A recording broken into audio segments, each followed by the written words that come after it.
What's up, everyone? Back for another beer review, and today is not only day 29 of All Imperial Beer Theme Month, it's also Wednesday, which of course means it's time for another Western York Wednesday here on the channel. And the beer I'm reviewing today once again comes from the Mortalis Brewing Company, and they are headquartered in Avon, New York, and this is their Hemera, the POG variant. So this is a double IPA brewed with passion fruit, orange, and pink guava. It comes in at 8% alcohol by volume. No IBUs listed in time of review. This can is just over 3 weeks old. So really excited about this one because if you are unfamiliar with what POG juice is, it's basically equal parts passion fruit, orange, and guava juice. It's a staple in Hawaii. I think they actually sell it at some of the Disney theme parks and whatnot. For me, I'm a huge, absolutely huge passion fruit guy. I love me some orange juice, and I dig guava. So anytime I've ever reviewed a beer that has the POG kind of vibe to it, I usually enjoy it to some degree. So yeah, I'm curious about this one. They do say that this double IPA is, it features or it showcases Cascade hops, and then they dry hop it with Citra and Mosaic hops, and then they condition it on the aforementioned 3 fruits. So I'm here for it. Let's crack it open, get in the glass. You know, I've been reviewing a bunch of like barrel aging crazy beers. Well, man, that just exploded everywhere. I'm gonna have to get the, Jesus Christ. It's filled to the absolute brim with beer. Holy crap, everywhere. Oh yeah, so they condition it on those 3 fruits, and I'm very curious to see if this is going to be one of those double IPAs with the accentuation of fruit, or more of like the fruit's going to dominate and you're going to get a little bit of like a hop forward type of thing. I hope it's the former. Anyway, we're going to pour it into the hashtag proper glassware. It is filled to the brim. Hopefully I don't spill it everywhere. It looks like we're good.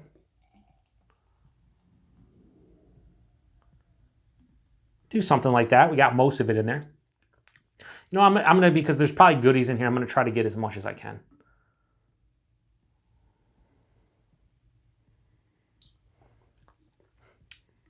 Almost all of it's in there. It's all in there. Hopefully it doesn't spill as I steal some out of the side of the can. Throw this over here. So as you can see in the hashtag proper glassware, we got the cap here. It's going over a bit.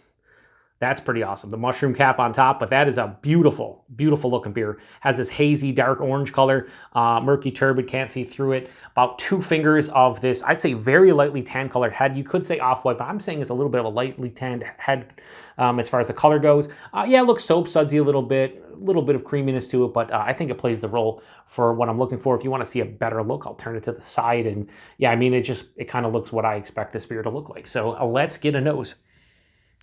Yeah, all 3 fruits, but orange is leading the way. It definitely has like an OJ vibe to it. Like if you've ever had OJ, and I'm sure most of you have had OJ out there, you know, if you take a sip of it, it just has that bright orange right as you go in. Then it has underlying passion fruit and guava. Here's the thing, got to say that in every review at this point, purposefully. This has a pretty big hop character, definitely noticeable. So this is more in the nose to me. A double IPA that has some nice, you know, tropical and citrus fruit qualities. Yeah, it has this grassy, herbaceous dankness in the nose. It has like a little bit of a sweet malt character, like a bready kind of biscuity, more bready than anything, white bread. There's some peach in here, some pineapple, apricot.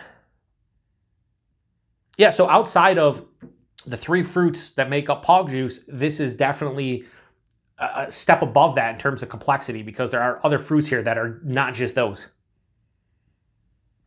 Yeah, so in the nose, awesome. It smells like a true double IPA that's super fresh, that is accentuated by those fruit characters as opposed to being dominated by them. And that's exactly what I was looking for when I picked this one up. It smells divine. Let's get into it. Cheers, everyone.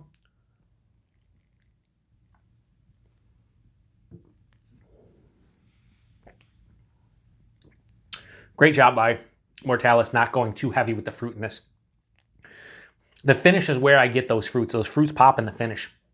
Like the actual fruits. It tastes like POG juice in the finish. The rest of the palate tastes like a regular double IPA. So they did a great job. The balancing act is perfect in this situation.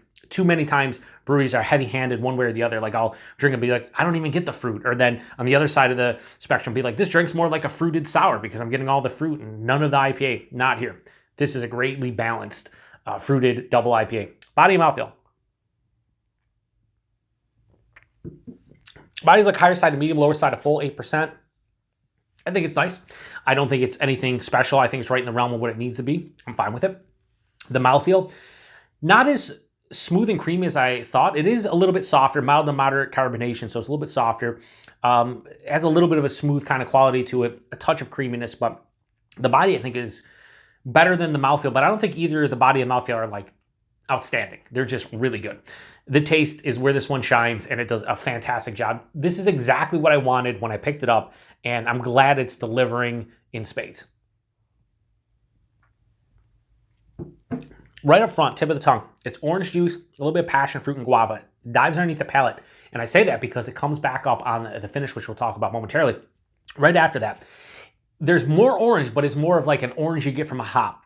So shout out to a very good friend of mine, fellow beer tuber, Kyle over at No Hype Beer Reviews. I've talked about this a half dozen times probably on my channel before, but when I think any beer reviewer is saying specifically fruits in a beer, we're talking about the fruits that we're getting, the fruit character we're getting from the hops, or maybe even the malts or the yeast, but it's not like an authentic fruit. When I say orange in a beer like this, more often than not, it's actually coming from the hops. It doesn't taste exactly like a real orange. It just has like a, an orange vibe, right? This, however, tastes like real orange up front because there is real orange, but then after that I get the hop orange. And the hop orange has this like orange peel, orange zest kind of feeling to it. After that, the stone fruits hit, peach, apricot. There's a little bit of like tropical pineapple. I would say maybe a touch of like a honeydew melon rind, maybe a cantaloupe rind, definitely some kind of melon rind. And then as it finishes, I get that grassy herbaceous dankness. Not huge, but it's there.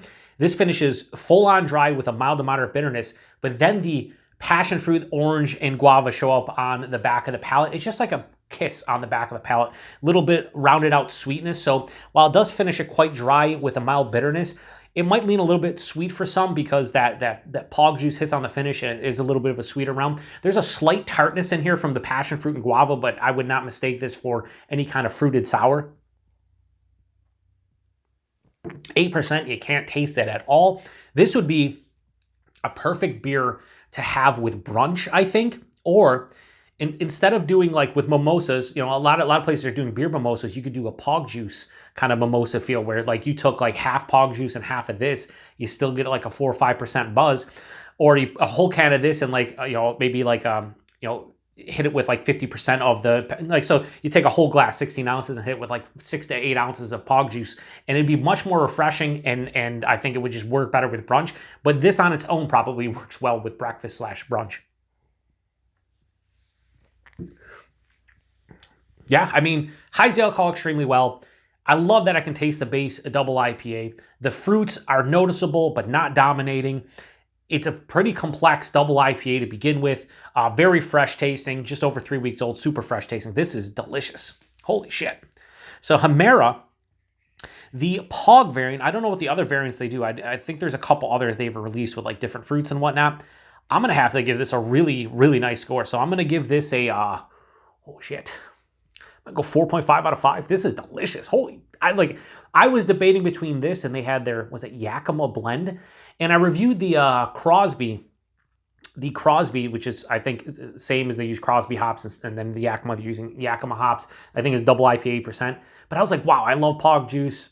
Let's do this. It's been a while since I've had like a fruited IPA of any sort, let alone a double IPA from Mortalis. And I am not disappointed in my selection of this one. This is fantastic. It really is. I mean, I cannot recommend this enough. And for those of you who are like afraid to pick this one up or would probably not pick it up because of the fruit character, like I said, it accentuates the base. It doesn't dominate. It doesn't taste to me like I am drinking, a fruit juice with a little bit of hops. It's the complete opposite where I'm tasting a double IPA with some of the fruit. Anyway, price point availability, $22 a 4-pack at the brewery. I picked this one up at Brewed and Bottled. I think I paid $6 for the can. So if you see this in distribution, it's going to be more than $22 a 4-pack. Let's say you use Tavor, probably $6.99, $7.99 can. Chris when he sells singles, usually 25, 50 cent upcharge, and that's great because I can buy a single, I don't have to buy an entire 4-pack, so I'm here for it all day long. And then availability is Mortalis. If you see Mortalis, you might see this one. Like I said, they get online. Tavor, Halftime Beverage, if you ever want to check them out. They might get drips and drabs in your area, but yeah, if you want Mortalis stuff nowadays, outside of like the really rare like barrel aged goodness from Mortalis, you can pretty much get your hands on most of their stuff, which I love because they make some great beers. And if you like the heavily fruited sours, the double IPAs, the pastry stouts, they are one of the best in the game, in my opinion. So yeah, this is a great beer, 4.5 out of 5. So if you've had this one before, post in the comment section. Let me know what you think about it. I think it's absolutely fantastic. And it's nice to have, like, mix it up a little bit with all these big, dark, barrel-aged beers I'm reviewing this month. It's nice to be like, oh, hey, that's a fruited double IPA, and it's so refreshing and so different, and my palate is like, was yearning for something like this, and I'm glad I was able to pick this one up and review it. So anyway, I'm going to shut this one down. Appreciate everybody stopping by for another beer review. Tomorrow is day 30. We're getting down to the end of All Imperial Beer Theme Month. Also check back next Wednesday for another Western New York Wednesday here on the channel. It's going to be probably a Western New York beer that I haven't had before, most likely. We'll see. Till then, cheers.